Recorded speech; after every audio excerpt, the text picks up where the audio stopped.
Hi అండి, నమస్తే. Welcome to Rohini Krishna's world. ఈరోజు రెసిపీ సింపుల్గా ఎగ్ పులుసు చూపిస్తున్నాను. సింపుల్గా అయినా కూడా దీంట్లో ఇప్పుడు నేను చెప్పే మసాలా వేసుకుంటే పులుసు యొక్క రుచి ఇంకా పెరుగుతుంది. చాలా ఎమ్మీగా ఉంటుందండి. మరి అది ఎలా చేసుకోవాలని మీకు చూపిస్తాను.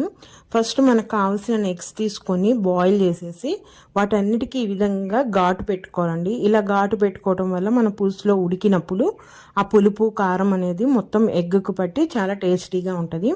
అలానే ఈ పులుసుకి ఇంకొక ఇంగ్రీడియంట్ ఏంటంటే చింతపండు. ఈ చింతపండు వచ్చేసరికి నేను అయితే ఒక పెద్ద నిమ్మకాయ సైజ్ అంతా తీసుకొని దాన్ని నానబెట్టేసేసి నేను పక్కన పెట్టేసుకున్నాను. ఇప్పుడు మనం దేంట్లో అయితే మనం పులుసు చేస్తామో దాంట్లో ఆయిల్ వేసుకొని ఆయిల్ హీట్ ఎక్కగానే దాంట్లో ఒక స్పూన్ పసుపు వేసుకోండి. ఇలా పసుపు వేసుకోవటం వల్ల ఎగ్స్ వేసినప్పుడు కింద అతుక్కోకుండా ఉంటాయన్నమాట. ఇలా పసుపు వేసుకొని కలిపేసుకొని ఇప్పుడు మనం బాయిల్ చేసుకున్న ఎగ్స్ అన్నిటినీ ఈ ఆయిల్లో వేసేసుకోవాలి.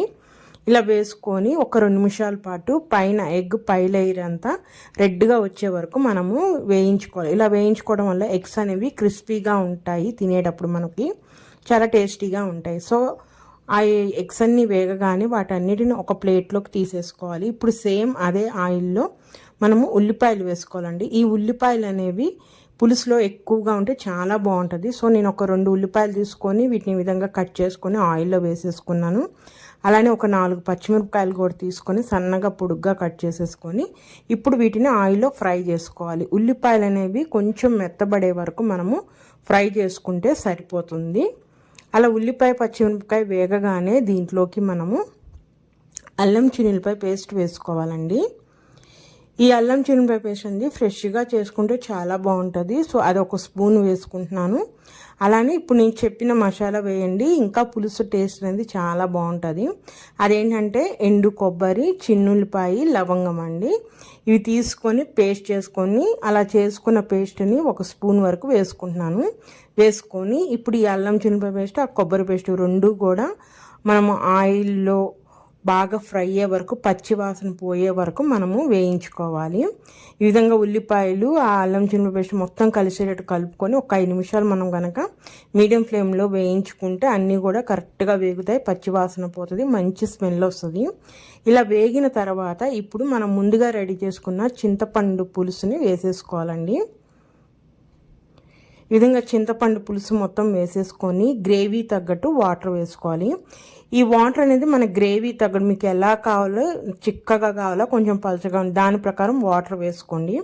వేసుకొని ఇప్పుడు దీనిని స్పైసెస్ యాడ్ చేయాలండి. అంటే ఏం లేదు, పసుపు, ఉప్పు, కారం అండి. ఇది పులుపుగా ఉంటుంది కాబట్టి కారం అనేది కొంచెం ఎక్కువే పడుతుంది. అట్లా వేస్తేనే టేస్టీగా ఉంటుంది. సో మనం స్పైసీ తగ్గట్టు కారం వేసుకోండి. అలానే సాల్ట్ కూడా వేసేసుకొని ఇప్పుడు ఇవన్నీ ఈ పులుసులో బాగా కలిపేసేసుకొని మనము హై ఫ్లేమ్లో ఒక 5 నిమిషాలు బాగా మరిగివ్వాలండి. ఇలా మరగడం వల్ల ఆ కారం నుండి ఆ చింతపండులో ఉన్న ఆ పచ్చిదనం అంతా పోతుంది, మనకి మంచి గ్రేవీ అనేది రెడీ అవుతుంది. సో ఈ విధంగా కలిపేసేసుకొని దీనిని హై ఫ్లేమ్లోనే మనం ఒక 5 నిమిషాల పాటు బాగా మరిగించాలి.